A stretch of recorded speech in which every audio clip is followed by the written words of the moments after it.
A week or so after I returned from that godforsaken ranch, they discovered bleach in Joey's blood, like I mentioned in the previous submission. I didn't really understand when I had first heard the news, but it slowly, surely started to make sense. Joey was poisoned. Now, they didn't have complete proof that any foul play was involved, but I knew something wasn't right. The stench of bleach in my car and in Joey's room was all the proof I needed. I didn't then, and I still don't fully understand why it had smelled like bleach in Joey's house. But maybe it was someone trying to cover up their traces. Or maybe Joey just liked keeping a squeaky clean house. But I couldn't shake the urge that someone was responsible for my brother's death. Deep down, I know it was those masked maniacs. I don't know how or why, but how else does bleach get into somebody's bloodstream? It must have been a small amount, considering he had time to call my mother and alarm her that he was deathly ill. Nothing made sense. I'm sure if you're reading this, you're thinking the same thing. Bear with me, almost everything falls into place. After all the commotion died down, I returned to my mother's and delivered Joey's items, pictures, old trophies, and a few other things you keep from the deceased. Nothing in the box cleared up the mystery of what happened. However, the police were to retrieve my car. I got my tires fixed and was able to drive back home, after the police took my statement, of course. After returning back to Ohio and the items to my mother, I reached in the glove department to get a CD, and I came across a tape. It was a small cassette tape, an 8mm used for video cameras. It simply read, 1, in red Sharpie. I contemplated calling the police, but my curiosity got the best of me. Back at my apartment, I pulled out my old video camera and I hooked it up to the television. My heart was pounding as I went to hit play.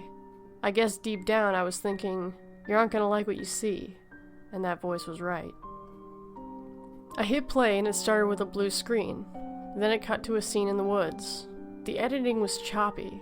By that I mean there was no editing at all. It was just one cut to another. There was a grittiness to it, and the camera couldn't have been up to date. The next cut gave me a chill down my spine. It was that of the giant oak tree where the path forks in front of Joey's house. I knew this tape was from them. It was the only thing that made sense so far. The next scene was blurry and hard to see. The camera was zoomed all the way in, it seemed, and the focus was off.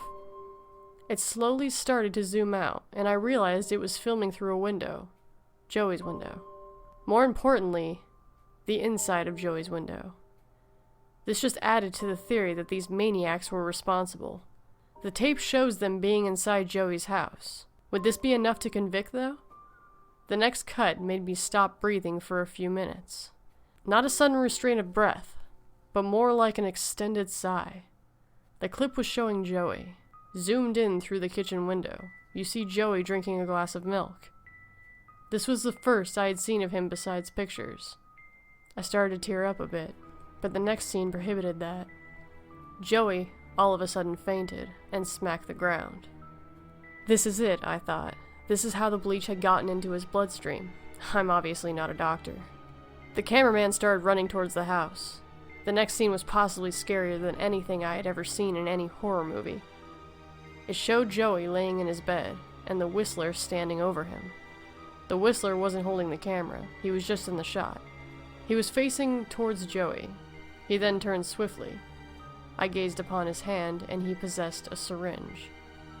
He held it up to his face and then jammed it into Joey's neck. I was in tears at this point. I didn't want to watch anymore, but I did.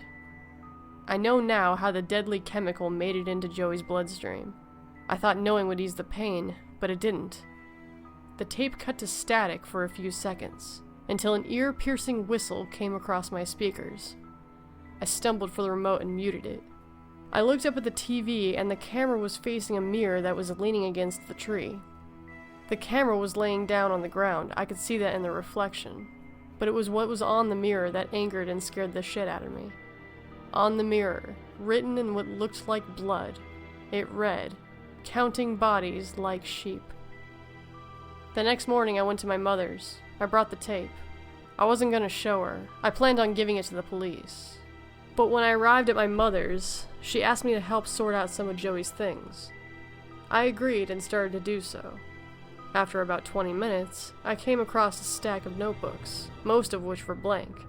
but I found one that read Journal on the front. I opened it. It looked like a log of entries that Joey had written down. I then found another journal. Opening it, I saw that this one wasn't Joey's. This dated back before he bought the house, and while flipping through the pages, I discovered the last quarter of the notebook was hollow, and inside was a tape, labeled 2.